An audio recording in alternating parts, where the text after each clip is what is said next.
So several guys on the woodworking forums have been asking me about the review on this, and I know they're looking forward to it. But here we are with the G0733 all set up. I've been using it now, what, 1, 2, 3, 4, 5 days.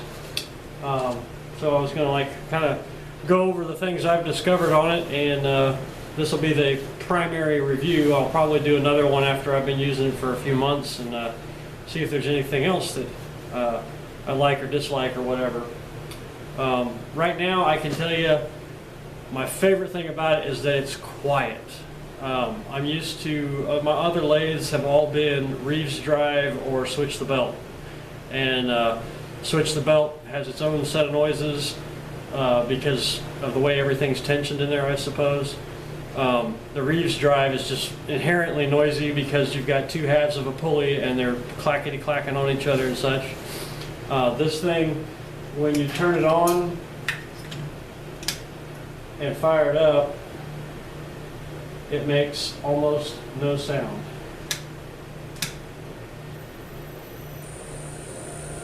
Very, very quiet. I absolutely love that. I can actually turn and hear my stereo at the same time, which is a new one for me. So that's number one thing, is that it's quiet. Love it.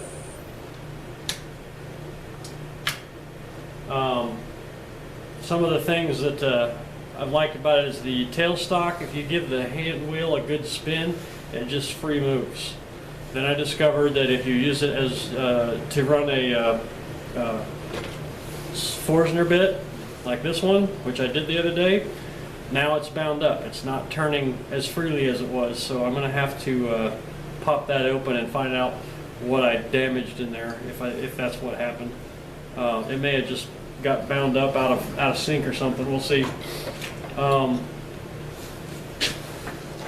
This tool rest, I like it, except for when you tighten this down, because of the way the end of the bolt is shaped, it's just flat, and there's the ridge from where they rolled the threads on it. I assume they're rolled, but I don't know if you can see that in the video or not, but as you tighten it, it turns the rest, which is a real pain in the butt. So I'm probably going to take this out and file off or grind off the ridge that's around that outer edge, and I think that'll stop that. It's just that that ridge hits first, and so it wants to turn it. So that's kind of a downer, but it's minor. One of the things I do like is that there's a threaded opening on 3 sides of the rest. So if you're running this way, you can put it on the back. If you're over here, you can put it on the back. If you're turning all the way around, you can still put it behind the rest, and that way it's not in the way of when you tighten it, you hit the rest down here. So that's kind of a nice thing. Primarily I'm running this way, so at least on the project that I'm on right now that I am. The belt change area here has a screw. So to change the belts, you have to get out a Phillips screwdriver and unscrew it. So I am going to, I'm debating on whether to mount magnets on the inside of the opening so that I can just do away with the screw and maybe put like a little knob that you just grab onto. Or if I want to go ahead and just get a little knob with a threaded bolt on it that I can put in there and get it undone by hand. Either way, I'm going to simplify that because oftentimes I'll go from the larger portion of a sculpture to the small inner part, like on the eggs and stuff that I do, and the inner part is usually fairly small, so I'm turning it real high speed, so I like to put it in the higher gear. Well, I'm going to have to deal with that. Overall, I give it A+. It's a fantastic machine so far. Like I said, 5 days. It's not. I haven't found all the flaws or everything, but I have found the things that just kind of caught me right then. So. But when you're used to an old Reeves drive like the one over there, I've converted it to a DC treadmill motor now. My dad uses it. And then I have the 1941 Powercraft lathe that we modified and put the screw type adjustment on a Reeves drive. And then on the far side over there is a 12-inch Delta older model. I'm not sure exactly what year it is. It's I want to say early 70s.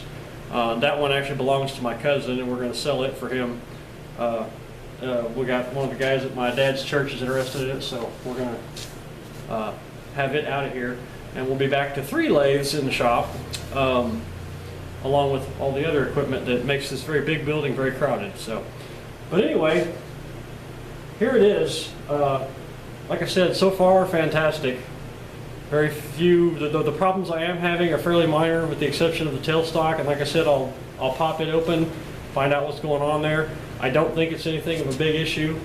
And I have access to machinists and such that there are friends that can fix anything that does go wrong. So if it is a flaw in the construction of it, then I might have to actually talk to Grizzly about it. But we'll cross that bridge when I come to it. Outside of that, great machine. Have a good one.